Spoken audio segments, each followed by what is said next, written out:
বাবা বাবা, থাম, তোর কি হয়েছে আমি সব জানি। বাবা আপনিই বলেন। আমি তো বন্ড সাধু বাবা, মনে হয় একটু বেশিই ভুলে ফেলাইছি। না তোরটা তুইই বলে। বাবা আমার জীবনে তো কোনো উন্নতি হচ্ছে না।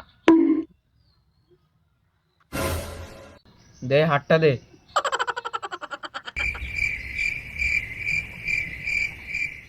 রে, তোর জীবনে অনেক বাধা রয়েছে। কি কর বাবা, কি হয়েছে? তোর তো কোনোদিন বিয়ে হবে না। বলেন বাবা, আমার তো দুইটা বউ। তাতে কি হয়েছে? বউ তো আমারও তিনটে, কিন্তু তোর কোনোদিন সন্তান হবে না। বলেন বাবা, আমার তো 6টা ছেলে মেয়ে। শালা যা করছি সবই তো ভুল হয়ে যাচ্ছে। তাতে কি হয়েছে? তোর কোনোদিন ব্যাংক ব্যালেন্সে কোনো টাকা জমাইতে পারবি না তুই।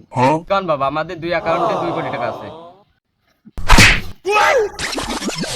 তোর কোনো সমস্যা নাই তো আমার কি চাইছিস?